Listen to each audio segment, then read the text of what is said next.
नमस्कार, ये आकाशवाणी शिमला है। अब आप राजकुमारी चंदेल से प्रादेशिक समाचार सुनिए। आज के मुख्य समाचार। मुख्यमंत्री ने विपक्षी दल कांग्रेस पर तिरंगे के अपमान का लगाया आरोप, राज्यपाल से दुर्व्यवहार के लिए माफी मांगने की दी सलाह। विधानसभा में विपक्ष की गैर मौजूदगी में हुआ प्रश्नकाल।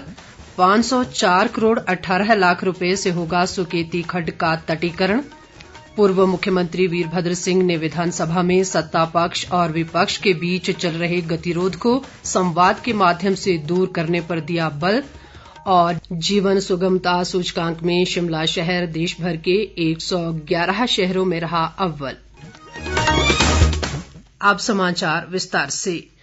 मुख्यमंत्री जयराम ठाकुर ने विपक्षी दल कांग्रेस पर तिरंगे के अपमान का आरोप लगाया है। प्रदेश विधानसभा में आज राज्यपाल के अभिभाषण पर लाए गए धन्यवाद प्रस्ताव पर हुई चर्चा का जवाब देते हुए मुख्यमंत्री ने कहा कि हिमाचल की संस्कृति संस्कार और ईमानदारी की है, लेकिन कांग्रेस ने राज्यपाल के साथ विधानसभा परिसर में बदसलूकी कर प्रदेश की छवि को धूमिल किया है।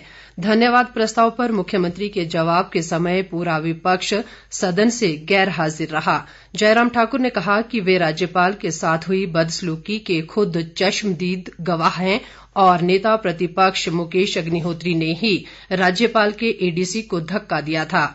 मुख्यमंत्री ने कहा कि यदि नियम अनुमति देते हैं तो घटना की सारी वीडियो रिकॉर्डिंग न केवल सदन में बल्कि पूरे प्रदेश में दिखाई जाए, ताकि आम जनता को भी पता चल सके कि कांग्रेस किस संस्कृति में विश्वास करती है। जयराम ठाकुर ने कहा कि भाजपा स्वस्थ लोकतंत्र में विश्वास करती है और अपनी आलोचना को सहजता से लेती है, लेकिन कांग्रेस ने विरोध की सारी सीमाएं लांघ दी हैं। उन्होंने कांग्रेस के इस दुर्व्यवहार को उसे लगातार मिल रही हार की बौखलाहट करार दिया और कहा कि कांग्रेस इस मामले में अभी तक बहुत देर कर चुकी है। मुख्यमंत्री ने कांग्रेस सदस्यों को सलाह दी कि वे अभी भी राज्यपाल से माफी मांगकर इस घटना का पश्चाताप कर सकते हैं। जयराम ठाकुर ने इस मौके पर प्रदेश सरकार द्वारा कोरोना काल में किए गए कार्यों का भी उल्लेख किया और कहा कि कोरोना के कारण भले ही पूरे विश्व की आर्थिकी प्रभावित हुई है, लेकिन उनकी सरकार ने राज्य के विकास को प्रभावित नहीं होने दिया। मुख्यमंत्री जयराम ठाकुर ने कहा कि उनकी सरकार ने बीते 1 साल में सिर्फ 6,000 करोड़ रुपए के ऋण लिए हैं और ये ऋण भी पूर्व कांग्रेस सरकार द्वारा लिए गए ऋणों को चुकता करने के लिए लिया गया है। भाजपा के रमेश धवाला ने चर्चा में भाग लेते हुए कहा कि लोकतंत्र में पक्ष और विपक्ष दोनों की अहम भूमिका होती है और सरकार के फैसले की आलोचना करना विपक्ष का काम ही नहीं बल्कि अधिकार भी है, लेकिन विरोध के लिए विरोध करना उचित नहीं है। उन्होंने कहा कि सरकार द्वारा किए जा रहे अच्छे कार्यों की सराहना भी की जानी चाहिए। धवाला ने विपक्ष के सदस्यों से कहा कि उन्हें सदन में आकर जनता की आवाज उठानी चाहिए। उन्होंने कहा कि विपक्षी सदस्य यदि राज्यपाल से माफी मांगने के लिए तैयार हैं तो इसका हल निकल सकता है। प्रदेश विधानसभा के शिमला में चल रहे बजट सत्र के दौरान आज प्रश्नकाल विपक्ष की गैर मौजूदगी में चला। जल शक्ति मंत्री महेंद्र सिंह ठाकुर ने विधायक इंद्र सिंह के सवाल पर कहा कि बल्ह विधानसभा क्षेत्र के तहत आने वाली सुकेती खड्ड का तटीकरण 504 करोड़ 18 लाख रुपए से होगा। उन्होंने कहा कि इसके लिए केंद्र सरकार को डीपीआर मंजूरी के लिए भेज दी गई है और अब ये मामला केंद्र सरकार के विचाराधीन है। महेंद्र सिंह ठाकुर ने कहा कि सुकेती खड्ड की जद में नेरचौक मेडिकल कॉलेज, यहां बनने वाला हवाई अड्डा और 4 लेन भी है, इसलिए इसका चैनलाइजेशन किया जाना बेहद जरूरी है। महेंद्र सिंह ठाकुर ने एक अन्य सवाल के जवाब में कहा कि भूतपूर्व सैनिकों के लिए 15% पद विभिन्न विभागों में आरक्षित हैं। उन्होंने कहा कि विभिन्न विभागों में पूर्व सैनिकों के लिए 2079 पद खाली हैं और इन पदों को भरने की प्रक्रिया जारी है। गगरेट के विधायक राजेश ठाकुर के सवाल पर जल शक्ति मंत्री ने कहा कि राज्य सरकार नाबार्ड से ट्यूबवेल के लिए बजट जारी किए जाने का मामला उठाएगी ताकि लोगों को सिंचाई के लिए पानी उपलब्ध हो सके। ग्रामीण विकास व पंचायती राज मंत्री वीरेंद्र कंवर ने कहा कि राज्य में बंद हुए स्कूलों के भवनों में नई बनी पंचायतों के कार्यालय को खोला जा सकता है। उन्होंने कहा कि इस संबंध में शिक्षा विभाग से मामला उठाया जाएगा। वीरेंद्र कंवर ने ये भी कहा कि यदि कोई व्यक्ति अपने भवन में बिना किसी किराए के पंचायत कार्यालय चलाने को जगह दे तो विभाग इसकी इजाजत देगा। वे भाजपा सदस्य हीरालाल के मूल और अरुण कुमार व कर्नल इंद्र सिंह के अनुपूरक सवाल का जवाब दे रहे थे। वीरेंद्र कंवर ने कहा कि नई पंचायत के भवन की व्यवस्था होने तक पुरानी पंचायत में कार्यालय चलेगा। उन्होंने कहा कि विभाग में खाली पदों को भरने की प्रक्रिया जारी है। सामाजिक न्याय व अधिकारिता मंत्री सरवीण चौधरी ने बताया कि चंबा जिले के लिए बेबी किट विशेष रूप से खरीदी गई थी। विधायक पवन नैयर के सवाल पर उन्होंने कहा कि विभाग को बेबी किट्स और अन्यों की खरीद को 6 लाख रुपए दिए गए थे।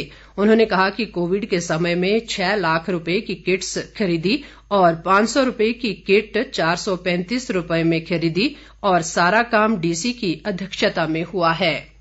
मुख्यमंत्री जयराम ठाकुर ने सभी विधायकों का आह्वान किया है कि वे खुद को कोरोना वैक्सीन लगवाकर लोगों को ये टीका लगाने के लिए प्रेरित करें। मुख्यमंत्री ने आज विधानसभा में एक विशेष वक्तव्य के माध्यम से कहा कि विधायकों के कोरोना वैक्सीन लगाने से इसका प्रदेश के सभी निर्वाचन क्षेत्रों में प्रचार होगा और जन साधारण ये वैक्सीन लगाने के लिए आगे आएगा।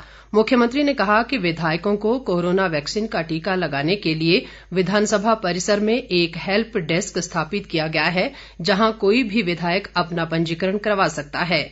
जयराम ठाकुर ने कहा कि प्रदेश में 1 मार्च से कोरोना वैक्सीन के टीकाकरण का तीसरा चरण शुरू हो गया है। इसके तहत 60 वर्ष से अधिक आयु के नागरिकों को कोरोना वैक्सीन लगाई जा रही है।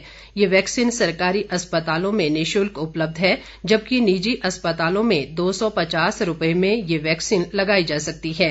इस बीच मुख्यमंत्री ने आज शिमला स्थित विधानसभा परिसर में टीकाकरण अभियान के दूसरे चरण के तहत कोविड-19 वैक्सीन की पहली खुराक ली। विधानसभा अध्यक्ष विपिन सिंह परमार और अन्य नेताओं ने भी कोविड-19 का पहला टीका लगवाया।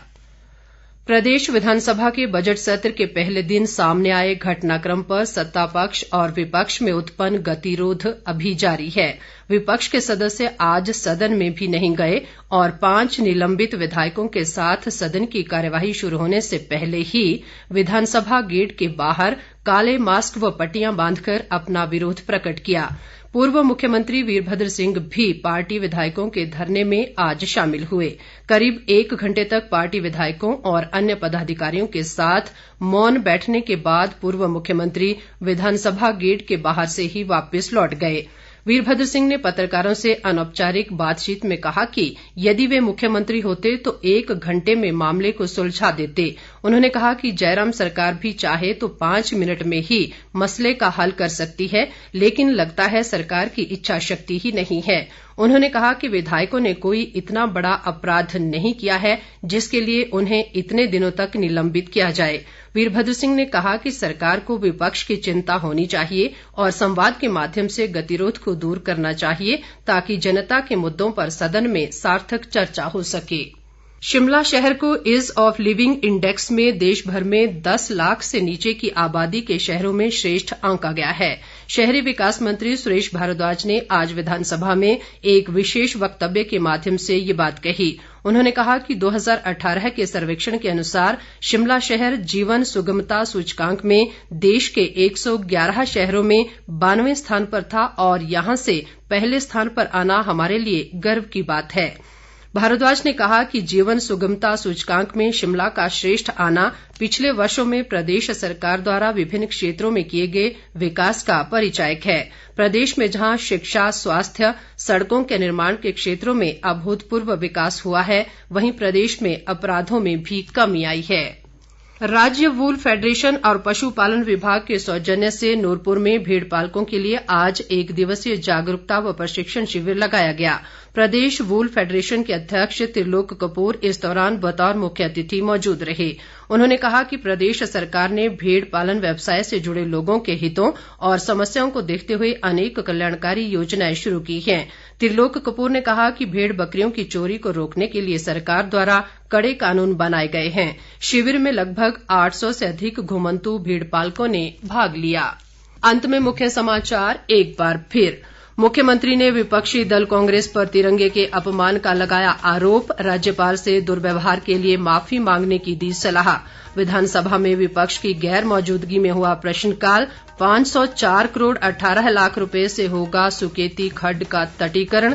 पूर्व मुख्यमंत्री वीरभद्र सिंह ने विधानसभा में सत्ता पक्ष और विपक्ष के बीच चल रहे गतिरोध को संवाद के माध्यम से दूर करने पर दिया बल।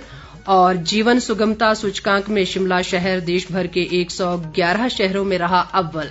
इसके साथ ही ये समाचार बुलेटिन समाप्त हुआ। नमस्कार।